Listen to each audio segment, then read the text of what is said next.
Some places do not appear on maps. They appear when the heart is ready. Hidden just beyond the ordinary world, the Enchanted Tea Room welcomes those who arrive carrying grief, longing, unanswered questions, or a quiet ache they cannot name. Its door opens not by chance, but by need. The veteran who could not sleep. The bell rang just once.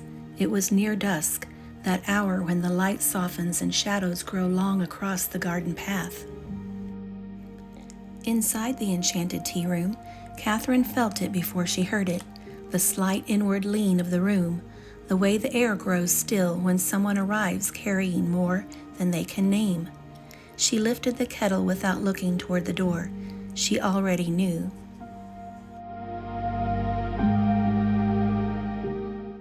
When Catherine opened it, the man standing there did not look broken.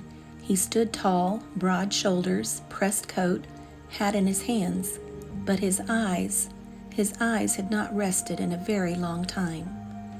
"Good evening," Catherine said gently. He nodded once. "I was told this place might help." She stepped aside without another word.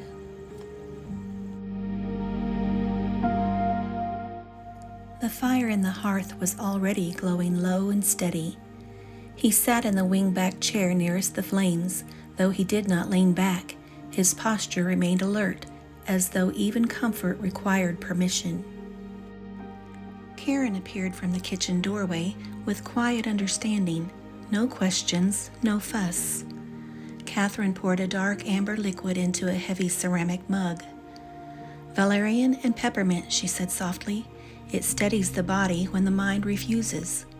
He looked at the steam rising from the cup. "I don't sleep," he said plainly. It was not dramatic. It was not whispered. It was simply a fact. The room did not rush to fill the silence. The clock ticked. The fire settled. Outside, the wind moved lightly through the garden. "Since the war?" Catherine asked gently. He nodded once. He did not describe what he had seen. He did not describe the nights, but something in the way his jaw tightened said enough. "When I close my eyes," he said quietly, "it all comes back." The tea room did not ask for details. It did not require confession. Beulah stepped quietly in from the garden, brushing soil from her hands. She carried a small sprig of lavender and tucked it into the mantle beside him. "Sometimes," she said, her voice like worn linen, "the body forgets it is safe." He looked toward the fire. Safe. The word seemed unfamiliar.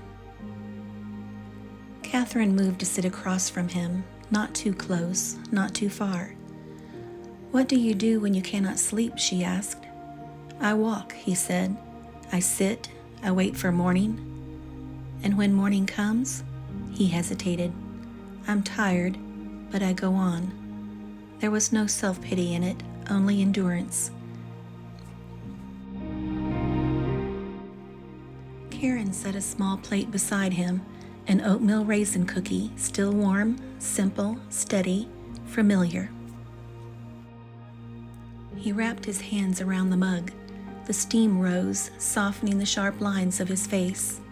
For the first time since entering, his shoulders lowered, just slightly. The fire popped gently. Outside, dusk slipped fully into night. "May I ask you something?" Catherine said. He gave a faint nod. "When you were young, before the war, what did you love?"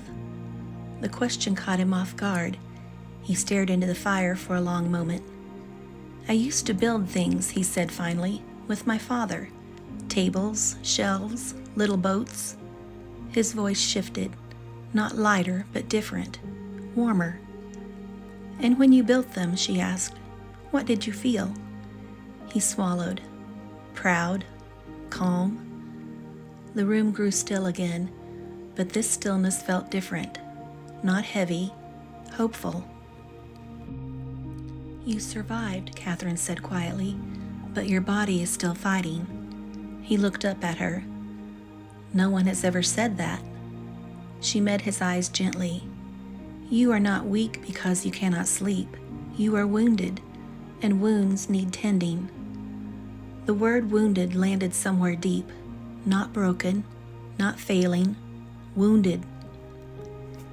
He closed his eyes, not all the way, just enough.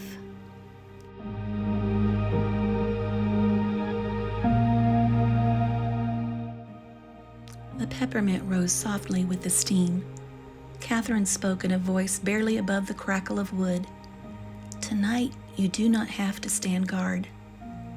His jaw trembled, only for a moment. Slowly, cautiously, he leaned back into the chair. His fingers loosened around the mug. The firelight danced against the walls. For the first time in years, he allowed his head to rest fully against something soft. The room did not demand sleep. It simply held him.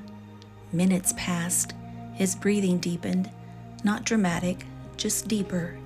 The clock ticked. The lavender warmed. The tea cooled slowly. Outside, the night settled like a blanket across the garden. And in the wing-back chair, the veteran who could not sleep slept. Not long, not perfectly, but peacefully. When he stirred, the room had shifted. The fire burned lower. Catherine placed a folded piece of paper in his hand. For when the knights return, she said softly. He unfolded it.